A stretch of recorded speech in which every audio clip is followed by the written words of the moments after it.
Alors, on se trouve à l'hôpital de Montgelée aujourd'hui pour un très, très beau projet. Oui, projet, dans le fond, qui nous est venu de notre chère Ariane, qui travaillait ici en tant qu'intervenante avec nous dans l'équipe des ITSADP. Euh, Puis là, maintenant, on est à la conclusion du projet. Le projet il a été monté, c'est fait. On a décidé de le prendre en main après l'accident qu'Ariane a eu. On a décidé d'aller avec son rêve et de créer une salle plus apaisement pour les usagers. Une salle qui est sombre, qui est noire, avec on peut avoir de la fibre optique, on a des effets lumière, des effets aussi qu'on peut mettre de bruit blanc, de bruit d'aquarium, tout ce qui est pour la détente, l'apaisement, recentrer le bien-être de l'usager. Puis, on a une salle plus aussi sensorimotrice Où on se où trouve? on se trouve présentement, qui est vraiment plus adapté.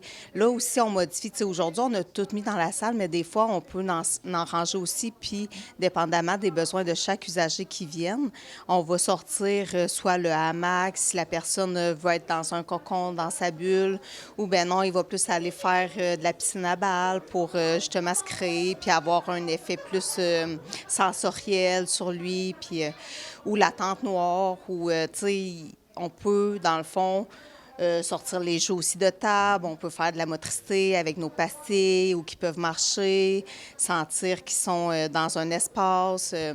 Donc, on peut maintenant faire plein de sortes d'activités qui permettent à nos usagers d'être bien, que ça soit adapté pour eux dans nos murs, dans le fond de notre centre d'activité de jour ici à Montjoly.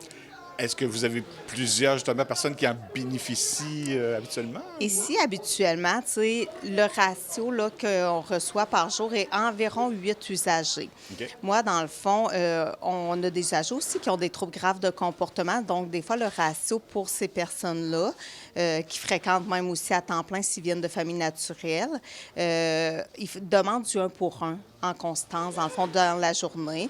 Puis, c'est pour ça, justement, qu'on a des besoins de plus en plus spécialisés pour ces usagers-là.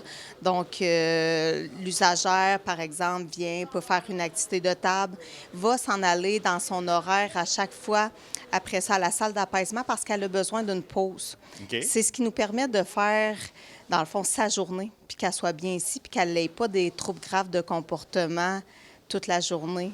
Donc, si elle est apaisée, elle va revenir, elle va faire un moment, une autre activité de table. On retourne après ça en salle d'apaisement. Par exemple, c'est la même affaire pour d'autres usagers, mais eux, si c'est un besoin plus de décharge motrice, bien, on va les apporter dans la pièce ici. On va faire une activité plus motrice. Ils peuvent faire du tapis roulant. Après ça, ils peuvent choisir. On leur fait faire des choix. Puis c'est ça qui permet de passer du temps et des belles journées pour eux. Et à ce moment-là, est-ce qu'il y a des âges nécessaires? Ou... Pour le centre d'activité de jour, ici, on accueille à la fin du parcours scolaire. La OK. fin du parcours scolaire pour ces usagers-là, habituellement, c'est vers 21 ans. OK. Donc, à partir de là, ils viennent ici le jour pour faire leur activité. Puis ça va jusqu'à la retraite, en fait. Là. Ça dépend de chaque usager, du niveau de fatigabilité.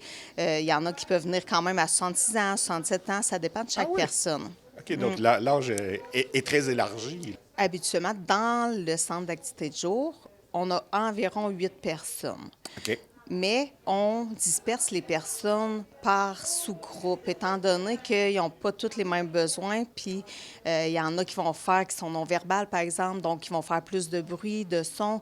On a d'autres, qui ont un trouble du spectre de l'autisme, qui n'endureront pas ces sons-là. Donc, on va faire une sorte de rotation des salles avec les usagers pour répondre à leurs besoins à chacun d'eux. C'est vraiment les besoins individuels de chaque usager. Oui, on en reçoit quelques-uns en même temps, mais les 3 intervenants, ils changent de pièce. Est-ce qu'on attendait cette salle-là depuis longtemps? Bien, dans le fond, nous, on a été avec Ariane il y a 2 ans de ça, qu'elle faisait partie de notre équipe avant l'accident. Après ça, ben, on en parlait déjà à ce moment-là. Donc, c'était un rêve. Le besoin se C'est faisait ça. déjà Le sentir, besoin là. se faisait sentir, on le savait, mais dans la réalité, il fallait que je déplace dans le fond de notre plateau de travail du CH.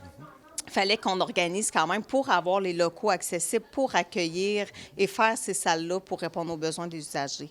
Donc, ça a été un travail sur 2 ans. On a entrepris, ça fait 2 ans.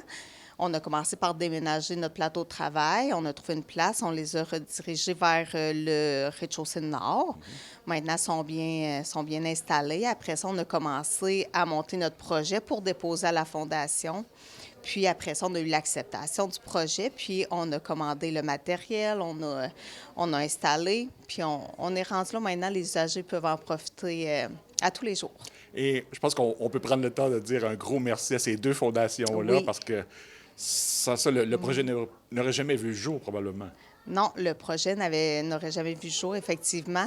La fondation, moi, j'avais parlé à Nicolas Lepage, qui a monté la fondation Ariane qui avait à cœur tous les besoins aussi. Puis Conjoint d'Ariane. Conjoint d'Ariane, qui avait à cœur les besoins, le bien-être des usagers, qui en parlait souvent.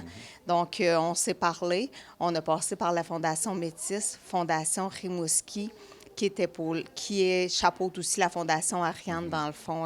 Puis eux, ils ont mis les sous pour tout faire le projet en entier.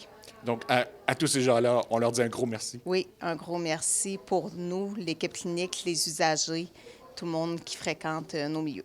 Merci beaucoup. Merci.